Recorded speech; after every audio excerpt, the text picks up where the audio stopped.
Hello, it is Ryan, and I was on a flight the other day playing one of my favorite social spin slot games on ChumbaCasino.com. I looked over at the person sitting next to me, and you know what they were doing? They were also playing Chumba Casino. Coincidence? I think not. Everybody's loving having fun with it. Chumba Casino is home to hundreds of casino-style games that you can play for free anytime, anywhere, even at 30,000 feet. So sign up now at ChumbaCasino.com to claim your free welcome bonus. That's ChumbaCasino.com and live the Chumba life. No purchase necessary. VGW. Void where prohibited by law. See terms and conditions. 18+. We made this.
Black alert. Black alert. Black alert.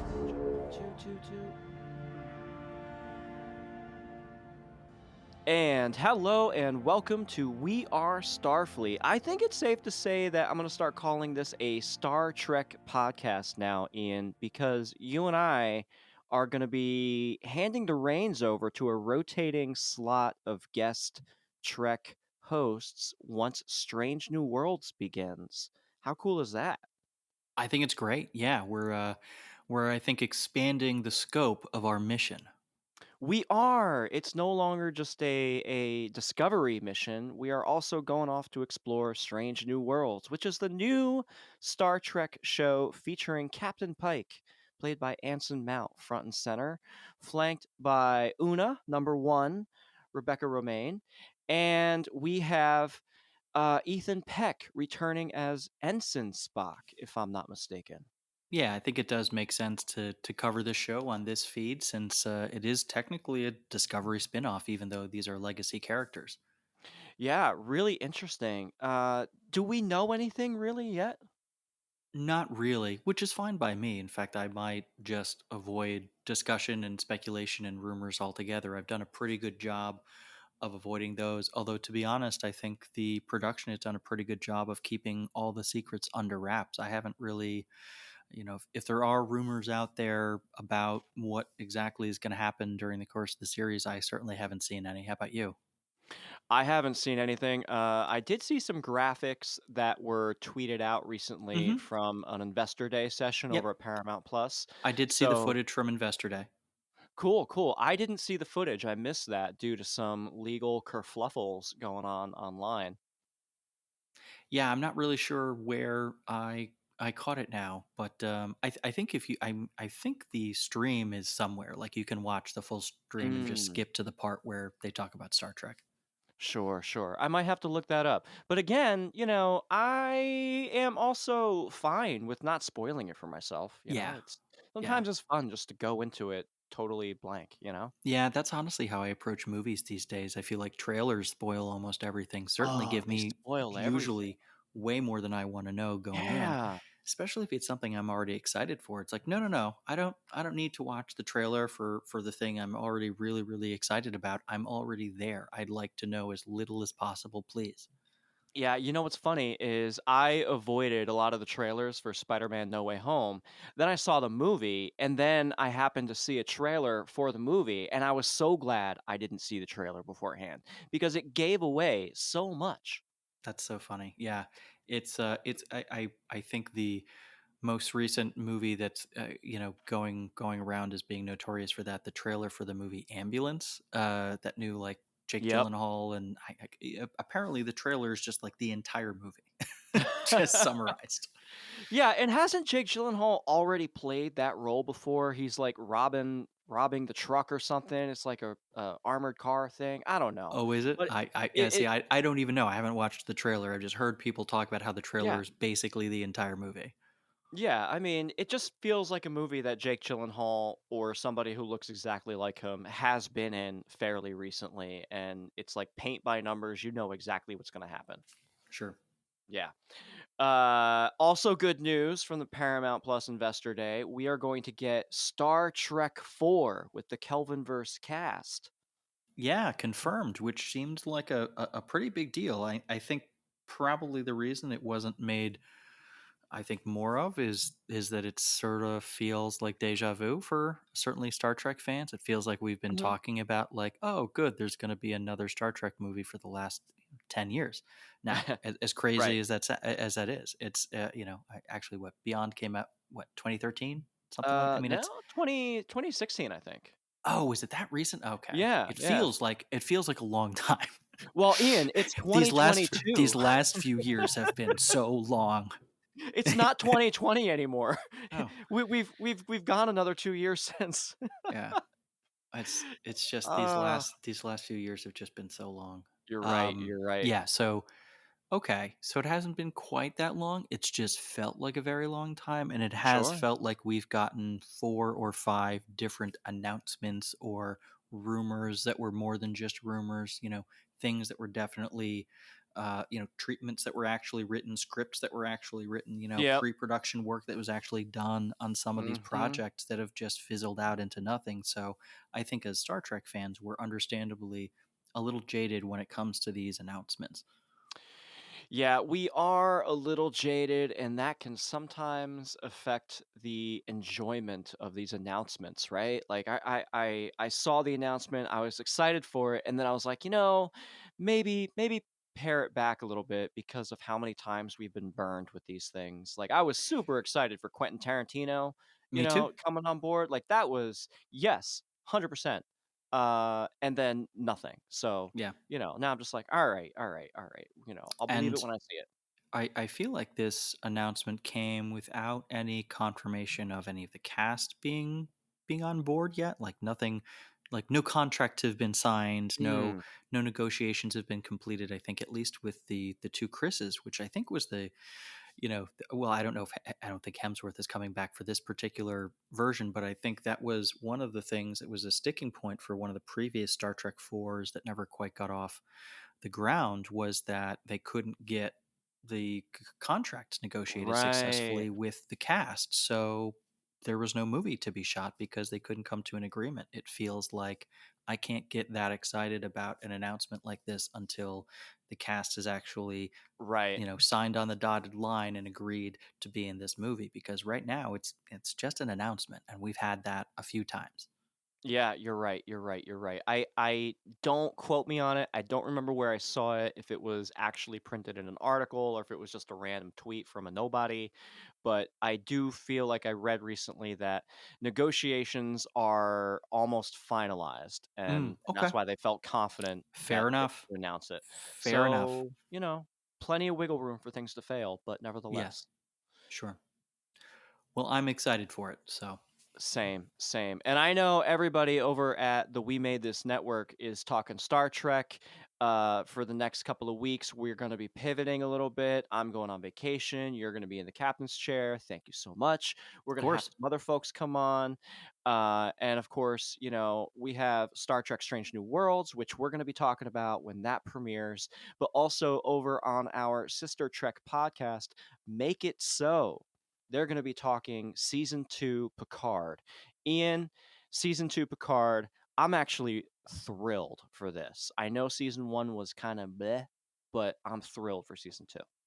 Yeah, we've talked about how I was a little bit higher on Picard season 1 than you, but Mm, I agree. I'm fully excited. I'm on board. I'm happy to see this crew doing fun time travel stuff with Q. Like I'm here yeah. for it. Whatever they're doing, it looks fun.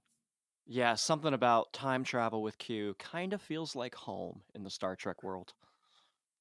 Yeah, and I do hope that they find creative and compelling ways of referencing and using what's already been established and isn't just a lot of empty fan service.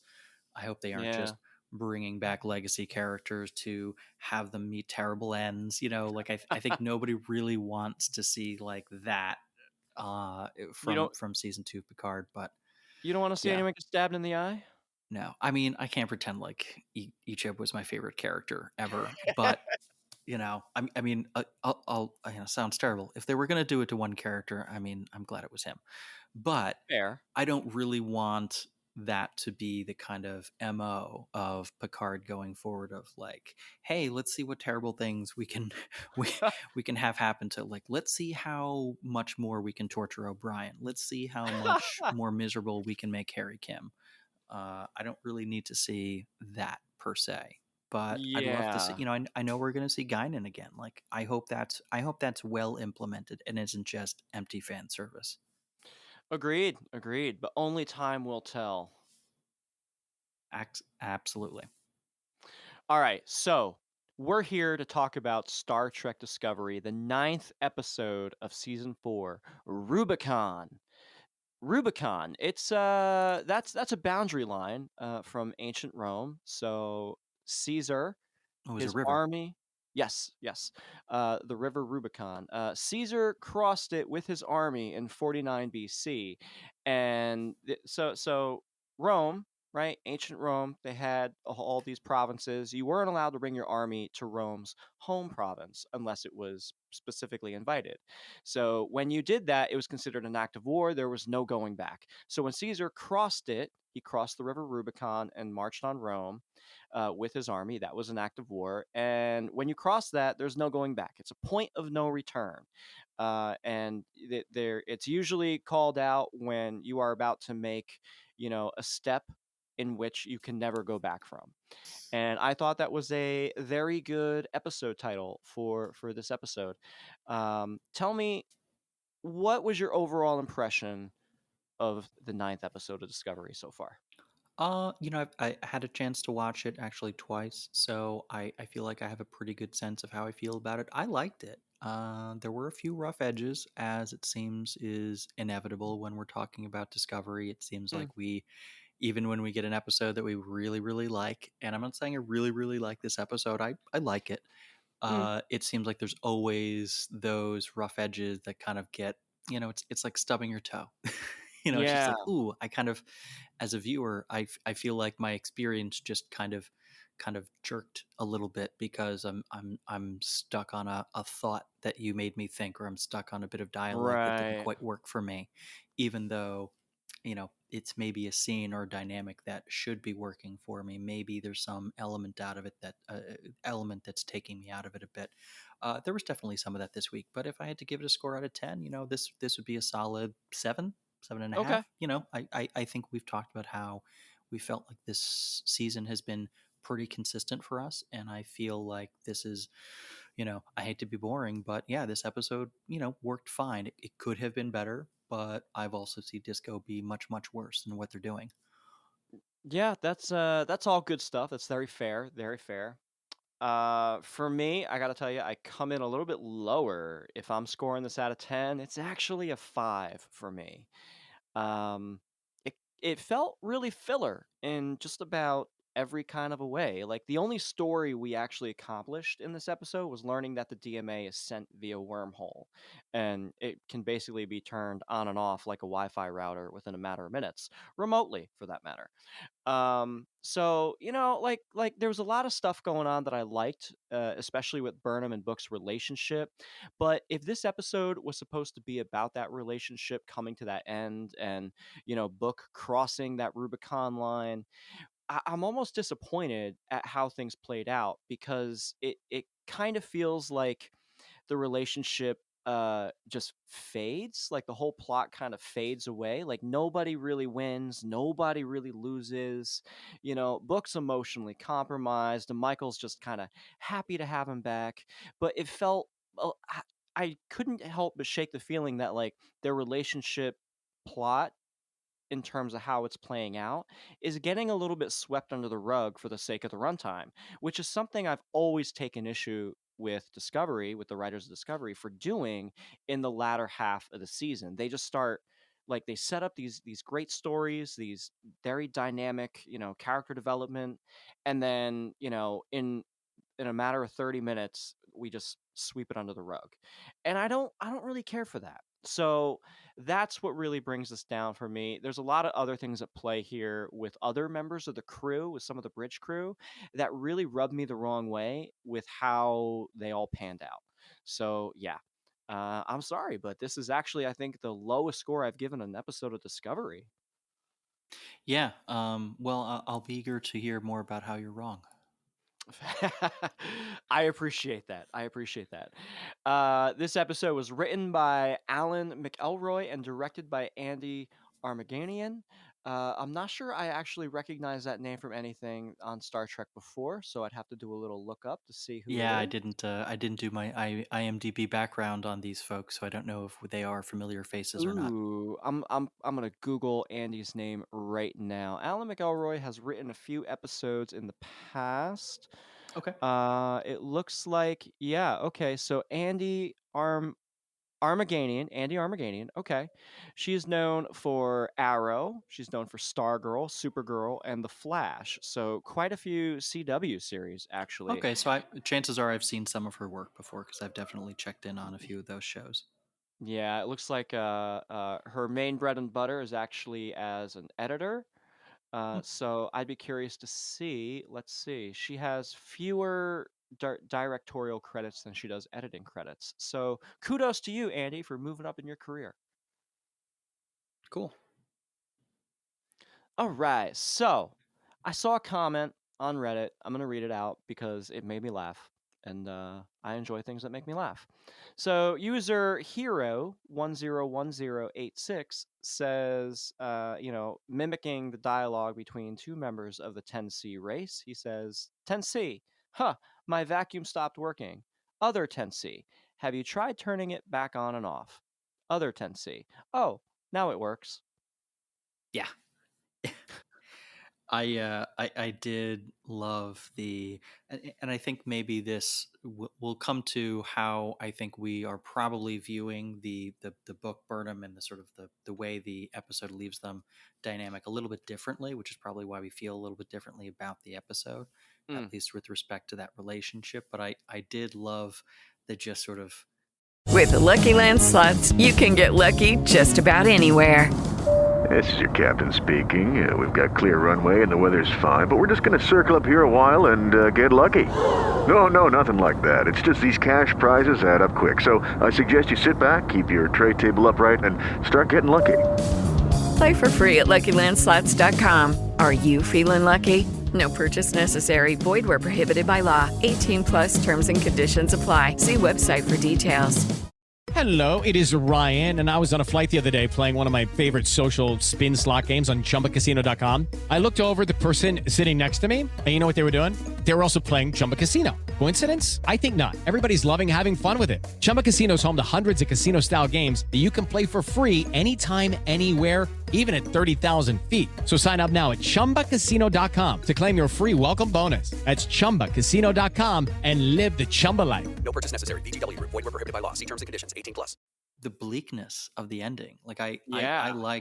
I liked how unresolved everything was after all of this. Like I like a messy ending and having the protagonists just fail. I mean, they fail their mission. That's okay.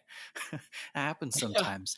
Yeah. They're gonna deal with the consequences of that having happened. Like it's fine.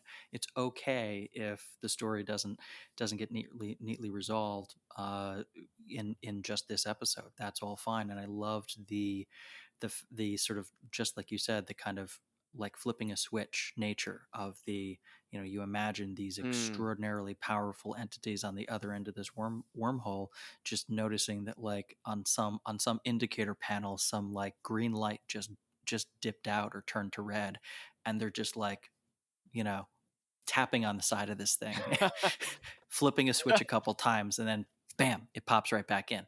It's like, come on, And work. Work. Yeah. I like how it was almost comical, but it really, to me, just it really underlined really well just how hopelessly outmatched the Federation is against these entities. Yeah, I like that we have truly no idea what to expect out of this. This does feel like it's a entirely brand new concept. Not unlike The Expanse, where we have this totally brand new thing that we don't understand, and then Yep. we're just gonna go and mess with it, because that's what humans do. We just go mess with stuff. What's the worst that could happen? Yeah, entire solar systems getting wiped out by mining equipment. That's It's fine. fine. It's fine. Yeah, so let's just get right into it, man. The whole main plot, like learning about the DMA, it's basically advanced mining equipment. Book gets the information from Michael, but it doesn't change his mind. And I do like that the only time we really see Book's resolve kind of crack a little bit is when he's interacting with Tarka. Yeah. Well, I think he recognizes that Tarka has a different agenda, or rather, he just has his own agenda. Right. And Book's a savvy guy. He's not a naive babe in the woods. He was a smuggler and transworm smuggler. Yeah, yeah. And he's been navigating this really dangerous 32nd century, and so he probably on some level recognizes that Tarka is not a guy he can trust, at least beyond how Yep. their goals seem to align. And beyond that, he can't really trust Tarka. And even within the confines of this working relationship, he's had moments over the last couple of episodes of doubt. And even the first interaction, Book was like, I don't trust you. And, Yep. you know, Tarka more or less told him that he was right not to, Yeah. or at least implied that. So I think that's what we're continuing to see in their dynamic. And I like their relationship. I think it's interesting to see a collaboration that's kind of, uh, a little bit unfriendly.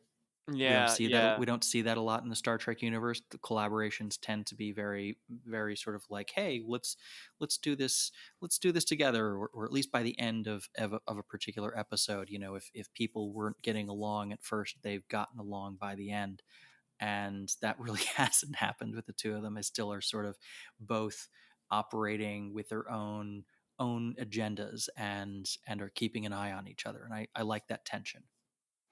Yeah, definitely. I don't so one of the things that I did not really particularly care for was towards the end of the episode when, Tarka's given his very Machiavellian end game speech, about utility, and smashes the button anyway to do the thing that he's not supposed to do. And Booker's got this look of surprise on his face. It just, like, come on, this guy has told you who he is time and time again, told you what his goal is, and you're not locking the fire controls on your ship.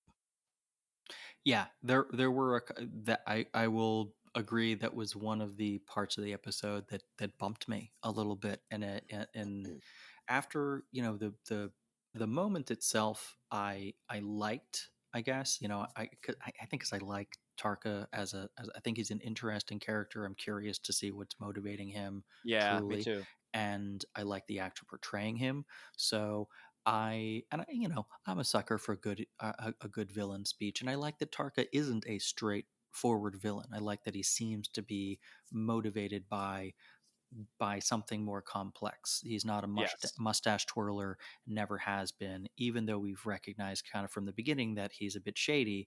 Right. It's not like our characters haven't recognized that either, which again, to your point, does, it bumps me when Book seems to like let his guard down. I get that. I think we're supposed to believe that Book isn't necessarily thinking clearly, right? We learn early on in this episode, Tarka says to Book, like, "Hey, I finished my work on this device like 5 minutes ago. I asked you where I should put it, and you were too distracted to answer me." So, like, Yep. we have it sewn into this episode that Book's situation has left him a bit distracted, a bit compromised, so I can excuse some of his not thinking as clearly about some of the stuff as he should be, because the episode establishes that that is the thing going on with him right now. Yes, I do like your take on that. I do like your take on that. I think where I'm coming from on that is one of I always have a pet peeve where when characters are being written to do stupid things that they Mm-hmm. normally wouldn't otherwise do. Yep. And that's the stuff that kind of bothers me in television and books and movies and everything. When you Totally know a agree. character is smart, but then they go and do a dumb thing just for the sake of the plot, it feels lazy to me. So all that felt pretty lazy to me. And we'll talk about a few other things too because that's not my only point of contention with it. But at the very end, when Tarka is smashing the console looking for his power source and realizes it's not there, it never was. That was a moment of satisfaction for the viewer to know that this whole time, this dastardly mission that you stole the spore drive for, you put Booker at odds with his partner. You put Booker at odds with Starfleet. You've caused so much mayhem, and you failed. Mm-hmm. That was vindicating. Yeah, no, I loved that moment again. We talk about the contrasts that we experience in Discovery. There are these moments that are really great and seem really inspired, and sometimes we feel let down when they're Mm, contrasted with these other moments, sometimes within the same scene, that feel so much less well realized. yeah, yeah. So pivoting now over to some of the exposition that we got from Starfleet HQ when Captain Burnham is getting sent out on this mission. We get Commander Nan back. We do. And how did you feel about getting Commander Non back? I think it's great. I really liked Commander Nan as a character back in season 2 and season 3. I thought that she brought this kind of great, no nonsense, badass chick vibe to the show, in a way that the other women on the show don't necessarily bring. Like Nan feels like a bruiser, like she's like Worf. Like you need that commandeering tactical, like fire phasers first advice, whereas a lot of the other women on the show, they're more measured in how they decide to use their strength. So Yeah, I like Commander she's a Nan. good chief of security type, Definitely. And I thought that Tasha the Yar little type. Yeah. yeah, the little plot twists that she brought to certain moments really worked for me.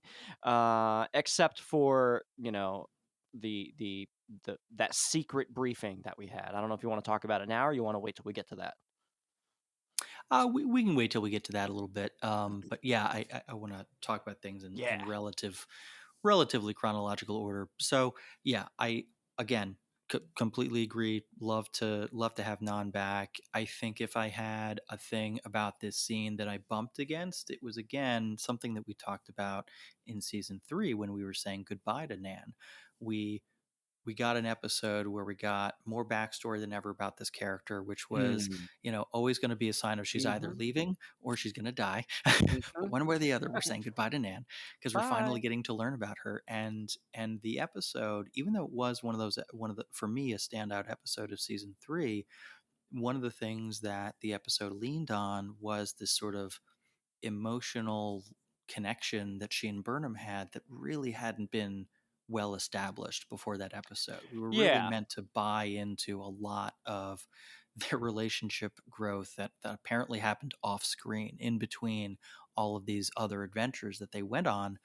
And I think the performers did as admirable a job as they would, but it was still a heavy lift for that Yep. episode, and it never quite pulled it off because I think that's a recurring challenge that Discovery has with its characters sometimes. And again, I felt like that scene would have had more weight if it weren't so thinly drawn. Their emotional backstory with one another. They're just telling us they're friends. And look, I think the actors are selling me on their warmth with their relationship with each other when they're performing the Mm. scenes. It just feels like, as a viewer, I can't divorce my brain from the fact that, like, I've just not seen any of what they're talking about. I haven't had it established for me enough to really feel the full emotional weight that I think their performances are trying to deliver.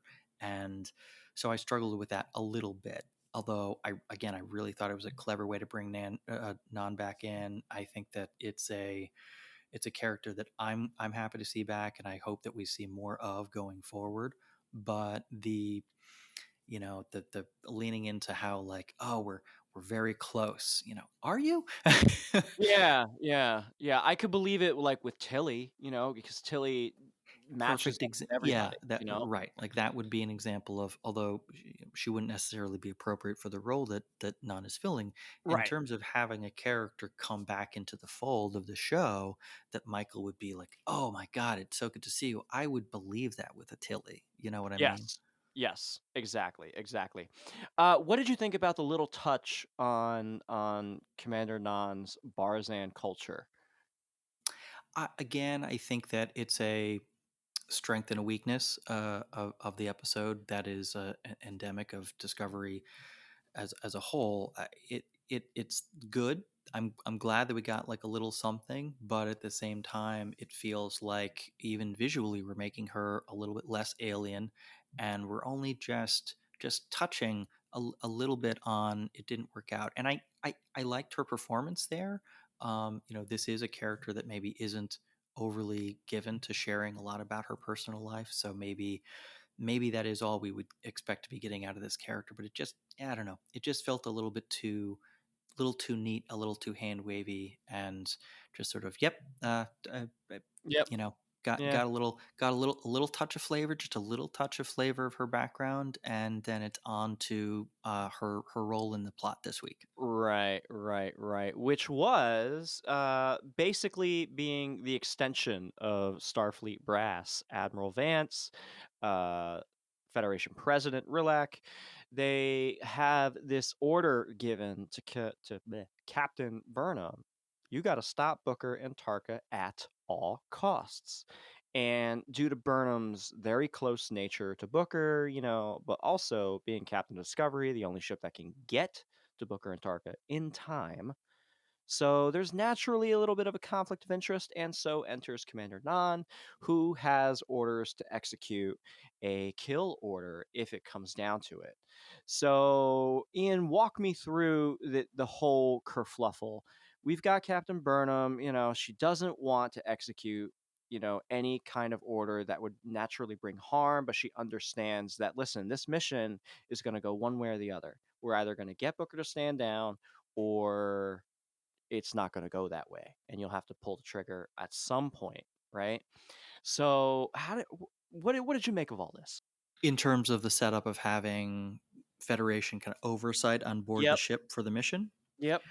I mean, it certainly makes more sense than letting Michael go off on her own unsupervised, which, Sure. one feels the show might have expected the audience to swallow in like season 2. Yep. So again, I think that this episode demonstrates ways in which this series is taking steps forward with Hmm. how it's handling some of these characters, and is addressing some of the frustrations that I think fans have experienced in the past. And I think making the choice to, whatever our feelings about that, we loved having Saru in the captain's chair, like, I think the choice of shifting Burnham firmly into that role has uh, has freed the show of some of the I think some of Mm. the friction that it was suffering from in its character dynamics, and the fact that we were following this character that always seemed to be at odds with her commanding officers. And now we've kind of alleviated that, where we've got a president who feels like is not a secretly bad character. I feel like at this Right. point in the season that if that mask was going to come off, it would have. Right. Thank And God. I think that and as a result, like I love Rillick. I think she's a great character. Vance is much more kind of comfortable operating as a kind of go between the two. He knows how to kind of operate in the gray area, as he himself said a couple of episodes ago. And I think that there's a sense that there's just not as much of a desire on Burnham's part to just blow it all up and do whatever she's going to do, no matter, and damn the consequences. She feels like she actually it seems like she actually understands the weight of captaincy here, and I Yeah. continue to appreciate the take that Discovery in season 4 has taken on Michael. I really like it. I can't say enough about it. So that's all great. I think it makes a lot of sense that Starfleet has a character here. Non makes sense as someone who has a bit of a rapport with this crew. Um, there was another moment, in actually taking a step back for just a second to the previous Yeah. scene. There was a moment there. With the Lucky Land Slots, you can get lucky just about anywhere. This is your captain speaking. We've got clear runway and the weather's fine, but we're just going to circle up here a while and get lucky. No, nothing like that. It's just these cash prizes add up quick. So I suggest you sit back, keep your tray table upright, and start getting lucky. Play for free at LuckyLandSlots.com. Are you feeling lucky? No purchase necessary. Void where prohibited by law. 18 plus terms and conditions apply. See website for details. It's time for today's Lucky Land horoscope with Victoria Cash. Life's gotten mundane, so shake up the daily routine and be adventurous with a trip to Lucky Land. You know what they say, your chance to win starts with a spin. So go to LuckyLandSlots.com to play over 100 social casino-style games for free for your chance to redeem some serious prizes. Get lucky today at LuckyLandSlots.com. Available to players in the U.S., excluding Washington and Michigan. No purchase necessary. VGW Group. Void where prohibited by law. 18 plus. Terms and conditions apply. Where early on, when Vance is talking to Michael about sending her on this mission, and he makes some comment about no one knowing the ship better than her, I was like, God damn it. Saru was on Discovery before she got I there. know. It's like, this is Saru Yes. erasure. Saru erasure, and I will not have it. My wife and I were watching, and she said the same thing. She's like, "Okay, is Captain Saru gonna walk in because he's already on the ship? What are we talking? Who can you possibly bring that would know the ship? Like, there's nobody. It's gotta be Saru." Yeah, and I was going to complain about it, but they gave Saru a lot to do this week, They so I did. can't really complain about that. Again, I'm glad that even though it's a kind of weird thing that they're both captains on the same ship, I like that they haven't really come into any conflict about any of that, and his presence always seems to be a sort of a reasonable moderating voice, and Yeah. I love that. So I was skeptical about how this dynamic would work, but 9 episodes into season 4, I gotta say it's working better than I expected. Yeah, likewise. Do you want to talk about Saru now? 'Cause Sure, yeah, I we got a can few things transition to to say. Saru. Sure, yeah. Yeah, yeah. What do you got to say about Saru? So every time Saru is on screen, of course, I feel just that like wave of comfort. He's just got this demeanor of, I am here to help, right? Which I think is great for someone in Starfleet to have, number one. But also he's such a reasoned and calming influence that even during the shuttle scene, although I do feel like he should have piped up, being a captain and all, and like, shut some shit down that was about to happen. Like I do feel like he was okay. We are gonna stay calm and we're gonna get through this. Yeah, absolutely. He's always a steady hand, and feels like at a few different points in the episode, he's a voice of reason, and Yeah. I think he continues to demonstrate why he should be a captain, even though he's not really on his own ship. Right, right. He's definitely got the diplomatic Picardian style of captaincy that I really grow to appreciate and respect. Yeah, that's good. That's a good point. He represents a different but also valuable style of captaincy. For sure, for sure. And I'm thinking about it. I have never said the word Picardian before, and it both sounds like a philosophy and an ethos, in terms of the type of captaincies that you can follow, and it also kind of feels like a drink Yeah, or a sweater. Does sound or a like a sweater. cardigan. Oh yes, yes, a sweater. One thing I really enjoyed with Saru's story here was his moment with Tarina, the Navarre president. Of course. So you and I talked about this last season when they first met, right? And they had that private moment on Discovery, near one of the view screens. And we called it. We're like, ooh, maybe a little romance is brewing, maybe there's a little connection going. And finally, they have listened to what the fans want. We got Saru a girlfriend. Well, we've had hints of this season a few times. They had that meditation on Navarre, Mm. and they've had some interactions since. And then this week, he calls on her for advice, and she basically is like, "Yeah, meditation's great, but if that's not doing the trick, I dinner's nice. How about dinner?" Yeah. What an overture. Yeah, for a Vulcan, it seemed very forward. I understand Yeah. that their philosophy has obviously progressed in all of these intervening centuries. So it's interesting to see what her approach is here, because she does seem like she's not a 24th century Vulcan. Right. Uh when Saru was talking about, how his feelings feel so unimportant in the grand scheme of everything that they're doing, Trina looks up and says, your feelings are always of the most important, right? And I thought to myself, this shows some real growth in the reunification of both the Romulan and the Vulcan philosophies, how they have followed their own paths and now they have reunified. So now you have this sense of like warmth and logic emanating from this, wonderful person to Saru. And, that's really good stuff. I would love an episode, to kind of get a little bit more into that. That's the kind of character development that Discovery does so good. They drop these hints, these bits of flavor, and you're like, ooh, num num num, yes, num num, give me more. But then you just don't get it, right? And that is starting to grate on me a little bit. And this did the same thing. This did the same thing where I was like, ooh, yes, very interesting. This would be like a very cerebral conversation, talking about how emotions can tie into logic and vice versa. It could be an easy subplot for Discovery to follow. Yeah, and I liked how, well, I agree with what you said. I really do enjoy the sense that we're getting of this Navarre culture being, these beings seem so much more at peace with themselves Mm-hmm. and with their feelings, their natures, their minds, everything, their emotional and mental, as well as their physical well-being.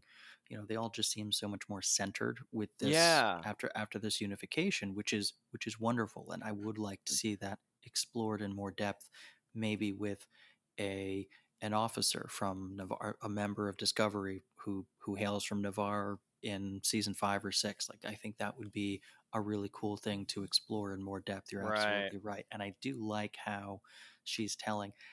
We get this through line with Saru in this week's episode where she's telling him, actually, your feelings are important. They do matter, and like, you know, I'm a person who looks like a Vulcan, for God's sakes, and I'm telling you that. And you've at the same time got Culber talking to Saru at the end, telling him, like, you're an idiot if you think that making meaningful human connections in times of crisis is unimportant. I love that scene. I think that's Yeah. that's one of my favorite scenes of this episode, if not this season, to be honest with you. Yeah, so he gets this meaningful guidance that is kind of, kind of a mirror image.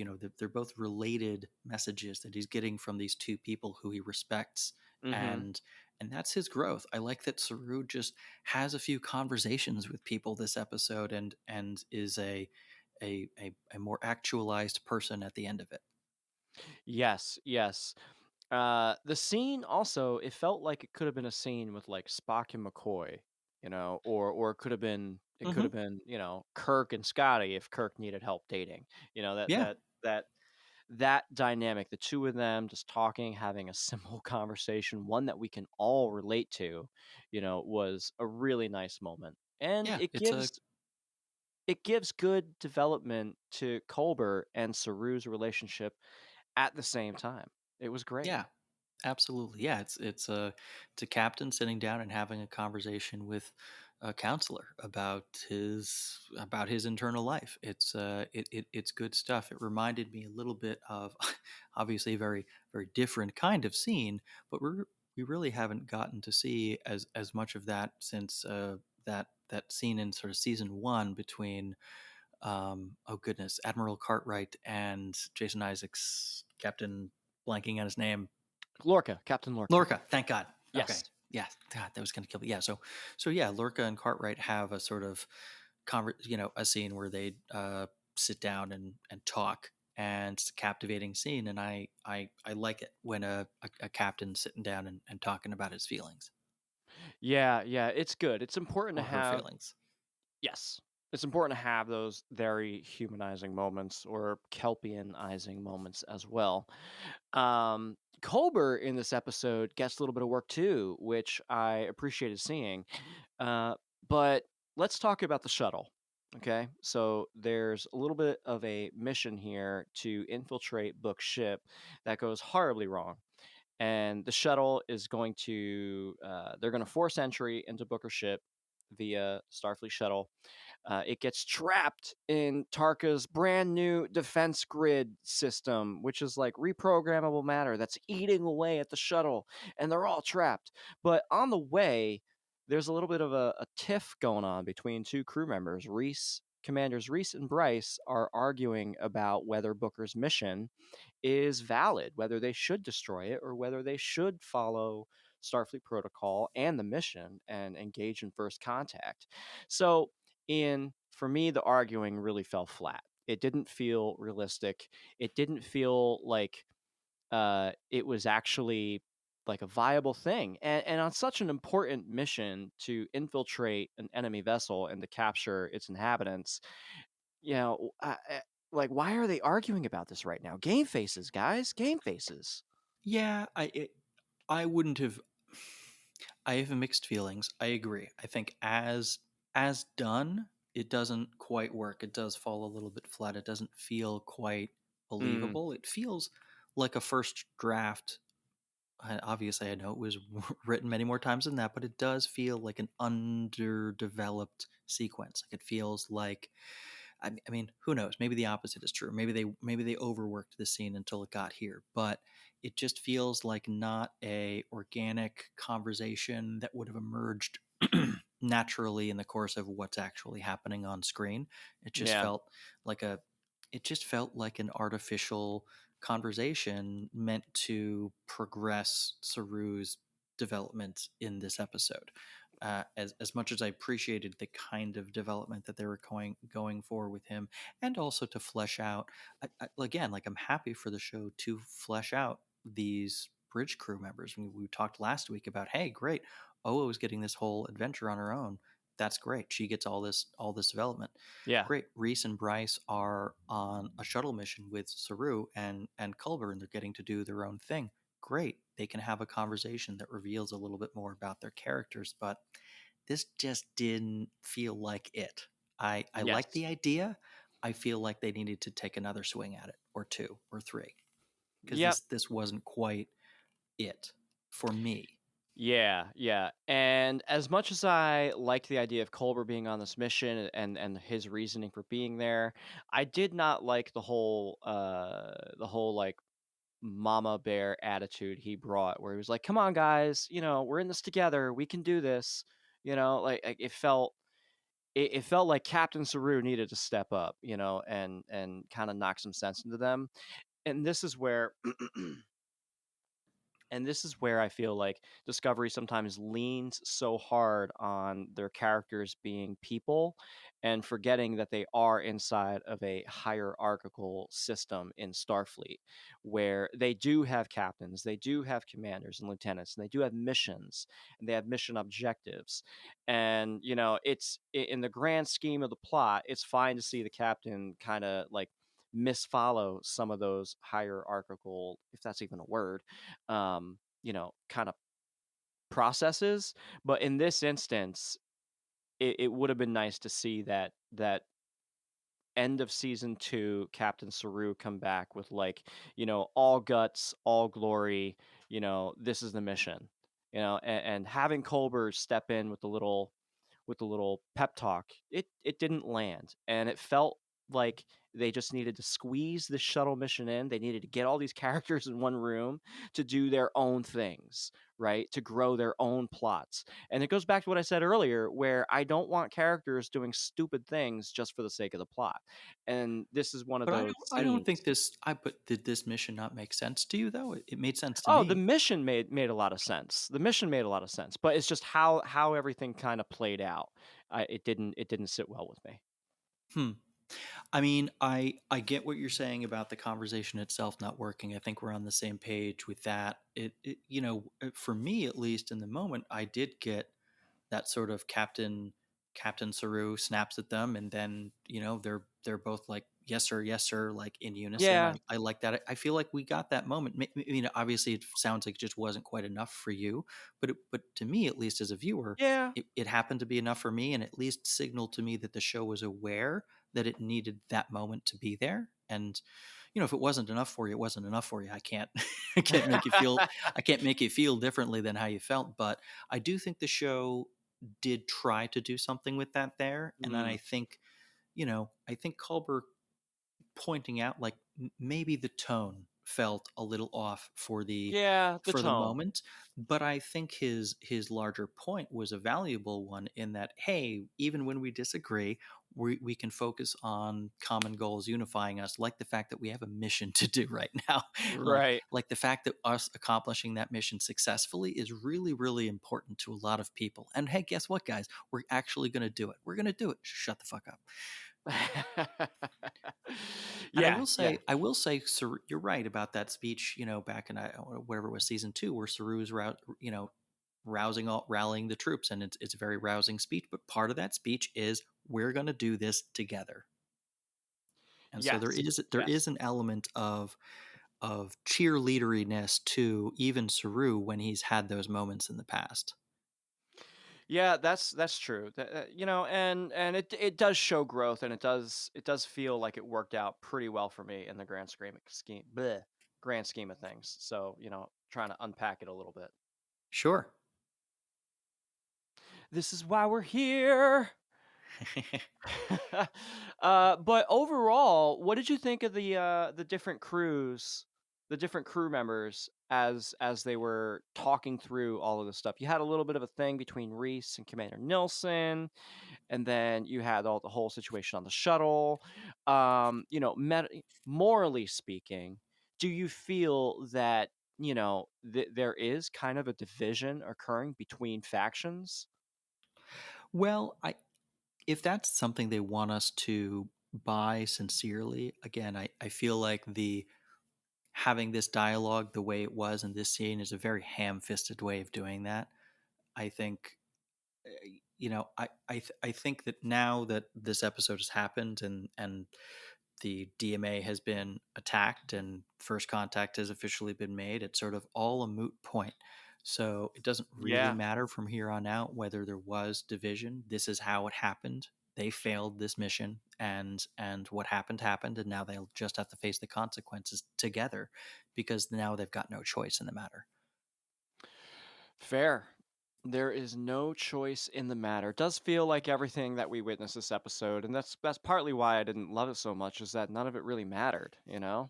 Well, I disagree. I mean, I think that I think that any previous divisions that the crew had or might have had that were suggested or not by the show no longer matter once the DMA has been attacked. I Right. still think a lot of what happened in this episode was very consequential. The fact that the DMA attacked is going to be extremely consequential. It's Yes, just that yes. what happened at the end of this episode was we were left with a kind of I am not making this comparison in terms of quality. I'm just saying in terms of the sort of feeling you're left with at the end, the sort of Empire Strikes Back feeling of like, oh, this mission wasn't a success. Like the things we set out to do, we didn't succeed in doing, and now we'll just we've managed to survive. We managed to escape with our lives from the worst possible outcome, but now we're going to have Right. to face the consequences of our failures together. That's it. That's it. So, Ian, the secret briefing. Commander Yes. Nan pulls Captain Saru and Burnham into the ready room, and they start. She explains like, "Hey, listen, um, I was sent here, yes, to observe, yes, to make sure this mission gets done, but also, here's the failsafe. Here's the backup plan. We're just going to fire a photon torpedo right up Booker's butt, and the ship will explode, and it will take out the isolinium weapon that they have. Also, it would destroy Booker's ship, and of course, it would destroy Booker and Tarka as well. So Michael, of course, is like completely unacceptable of this backup plan that Commander Nan has. What did you think of this as like the final? This is the fail safe. Stop them at all costs. Does it feel very Starfleet to say, "Hey, destroy them at all costs"? Like it felt a little nuclear. I mean, it's not as nuclear as letting them actually blow up the equivalent of a nuke. I mean, I think that again, you're talking about a choice being made between um, making sure that the first contact we have with it really is the equivalent of imagine that our first contact with another country was um, we set off a nuclear device and that's the first they've ever been made aware of our presence is we Yep. blew up a nuclear device. That's choice A. Choice B is that the Federation says you blow up a ship that has some people on it. It's unfortunate, but it's literally the only way to stop the equivalent of a nuclear device being set off.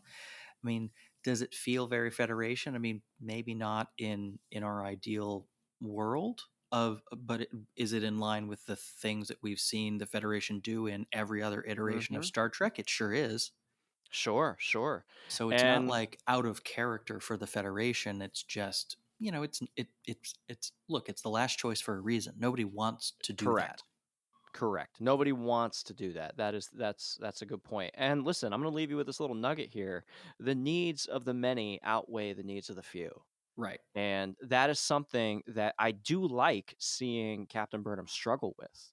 Mm-hmm. And she puts herself at risk here. She puts her own ship and her own crew at risk by putting the Discovery in between Booker's ship and the DMA controller so that they cannot fire the weapon. And that it shows growth. It does show the maturity that Captain Burnham has grown throughout this season since taking the center seat, which is very important. It shows that, yes, she does understand that, listen, I love Booker. I'm very attached to him. He's my partner. But at the same time, we have to stop this. We cannot let this happen. And it plays out really well. And I thought, in my opinion, the way that they resolved the pursuit by having a lot of shuttle stuff happening this episode too, by having Michael Burnham jump into a shuttle and go face to face, through the view screens, I really enjoyed that scene. Me too. And honestly, the whole setup to that, the two of them who know each other so well, kind of making almost a little game of cat and mouse as they Yeah, jump through this sort of DMA cloud right. Going through a looking for the nebula, controller. Yeah, they're going gas into like dark matter cloud, nebulas. He's blowing up hydrogen, clouds. There's a whole lot magnesium of stuff stuff. going out. Yeah, Yeah, exactly. it was a It's I battle. I liked all of that. A battle of wits and starship savvy is what I wrote down in my notes. Yeah, I liked the pursuit. It was very pretty. It was visually I was fun. just gonna say it continues to look great. The show continues to absolutely look look like every dollar they spent go ends up on the screen, which not every show does, and this show always does, and I appreciate that. Yeah, yeah. I want a bigger TV just to like make this look even better than it already does.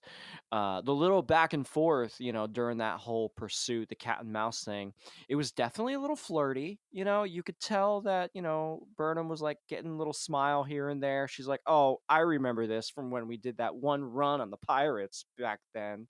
That was fun. I enjoyed it. It's the kind of camp that I think Star Trek does really well, and whenever they put it in there, it feels natural to me. Definitely, yeah. And I think that's the one of the things that the episode for me did well was making me feel like the stakes were rising as they showed their, how much affection they had for each other, how much fun they were Mm, having, even when they couldn't actually be, even when they were on opposite sides of this particular issue, even when the yes. stakes couldn't be higher. They just can't help but enjoy each other. I really liked that. And for me it made the possibility of her having to fire on Book it really sold me on the risk. Like, it really raised the personal stakes for me as an audience member, because I Yeah. continue to be invested in them as a pairing, and I liked that even though they're separated and not on the same ship, they were able to continue to sell me on that. Right, right. It worked out really well, and the whole compromise that they ultimately come up with, where Stamets has finally deduced from all the scientific data that they had collected that the DMA was going to stay in place for at least another week. So I really like that we came to that diplomatic science solution to effect a compromise between the two divided sides. Yes, and I like that it Um, worked on Book. I like that, Michael kept insisting that he wasn't beyond reason, and I liked that she was right about that at the end. yes, yes, that was very valuable, and I think it would have really cheapened Book as a character if he had disregarded it. So it worked well.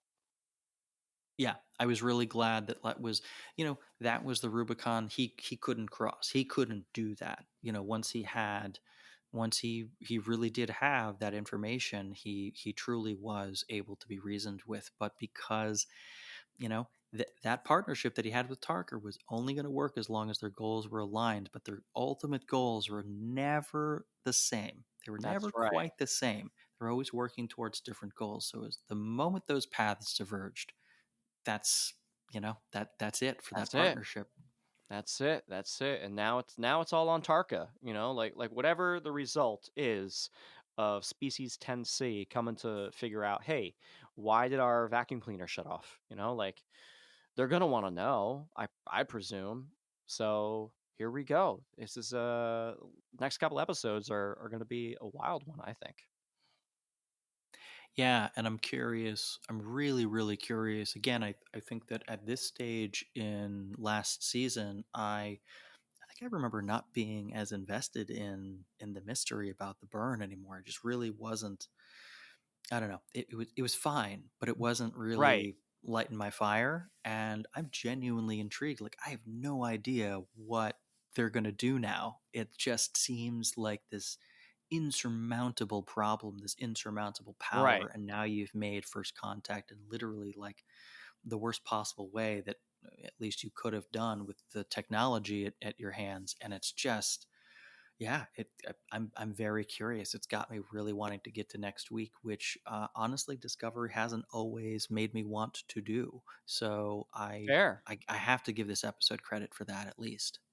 Okay, okay, yeah. You know what? You're absolutely right, because it does excite me. I mean, we've seen Metrons, we've seen Organians, we've seen Q, we've seen the Borg, we've seen all kinds of just wild, out of this world stuff. But it's always been stuff that Starfleet could deal with in one way, shape, or form or another. But this mystery, and there's one thing I'll give Discovery, right? Like, not only are we seeing new stories be told, but they're all a little familiar. Like we've seen seen the Klingons. We've seen Section 31. We had dilithium burnout. We've seen the Orions. But this is truly, truly brand spanking new. This isn't something that Star Trek has really approached before. And when you think about, a tier 4 species in the way that 10C is, where they are beyond our understanding of physics in each way, shape, or form. They have not presented themselves to us. They don't care about us. They have mining equipment that they can turn on with a wormhole. Like, that sort of thing is absolutely terrifying.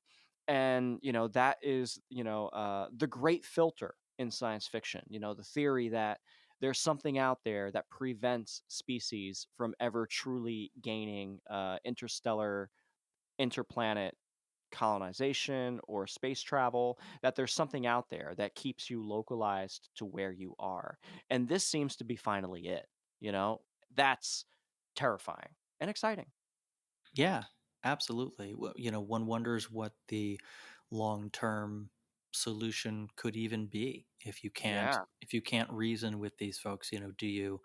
If you've now narrowed down exactly what resource they're trying to extract, do you simply shift to a strategy of avoidance? Do you just no longer, do you just depopulate the regions of space where that resource is? Like, what do you do? Right. Right.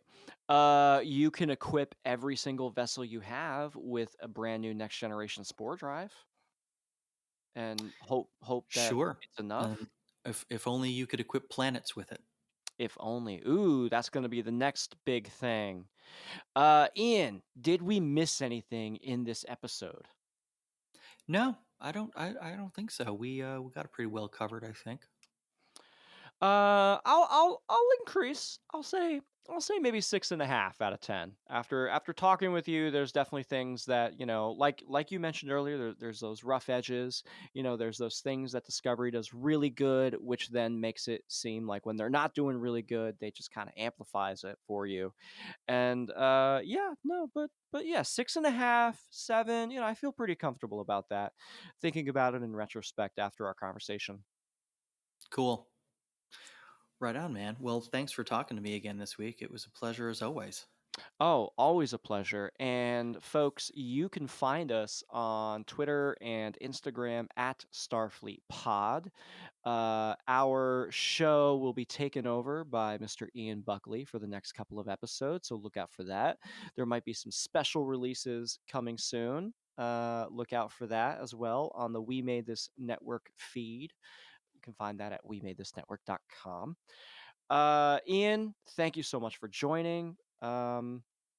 Anything else you got for us tonight? No, no. I'll plug my other pod, The Way. Way. That's our Star Wars podcast on the We Made This network. That is me and my buddy Tim Dowd talking. We're just finishing talking the Book of Boba Fett. We've got our friend Ashley coming to guest this coming week on an episode where we're just gonna talk about the whole series and our big picture thoughts about it and the existential crisis that it gave my poor friend Tim trying to review it. Oh my God! Listen. I haven't seen the entirety of the Book of Boba Fett, and but I listened to the first 2 episodes that you guys did after I watched them, and yeah, I feel the same. I feel the same as much as you guys do. But we're excited to talk to Ashley about that next week, and then yeah, we'll be going on a little bit of a break. We'll drop episodes here and there as topics of conversation come up, but otherwise it'll be mostly waiting till Kenobi drops in May. Definitely looking forward to that. Yeah, me too. All right, Ian. I appreciate your time tonight. I will see you not on the next one, not on the next 2 probably, but maybe in time for the finale or at least a finale wrap up. Oh, you'll definitely see us before then. We've got what, 3 more episodes? Do we got 3 more? I hope so. 4 more? What is it? Wait, It 10, does. 11, 12. Oh, 4 more, right? Because there's 13 episodes. So this was Right, episode right. 9. So there's 4 more episodes. Okay, perfect. So I'll see you back here then. Yeah. Awesome. Folks, I hope we see you back here too. Until next time, live long and prosper. Elsewhere on We Made This. The Way. a Star Wars podcast. Well, trying to have him be like a stoic kind of unflinching character. In the end, he just seems like he doesn't care or want anything. Yeah, it goes back to what we've said in past episodes, where they just feel too indifferent to their own stories. Yeah. For us to, like, I can't care for them. Yeah. I can't invest in a story more than the goddamn characters on the screen seem invested in the story, so give me something, guys. Gotham University, a Batman podcast. But you don't owe this planet a thing. And I thought that was a perfect speech to give a man who is so conflicted with his duality, between being an alien from another race that could wipe out the entire planet, or be a man who just wants to live. Exactly. Christopher Reeve was very much truth, justice, the American way. But Henry Cavill is much more about, it's less the American way and much more about truth and much more about justice, which is more important than just the American way. Because the American way, back in the 60s and the 70s, that was then, but this is now. And we need a Superman for us. Frame to frame. So we mentioned it won an Academy Award for Best Makeup. It's the only Oscar won by a film that's been directed by David Cronenberg to date. Pretty staggering. I mean that's amazing. It's astounding. But I mean, let me put it this way: Gwyneth Paltrow has as many Oscars as David Cronenberg. That's just wrong, in every sense of the word. But you can't get a candle that smells like David Cronenberg. No, wait, I'm not going to go there. Check out all of these shows and more on the We Made This podcast network.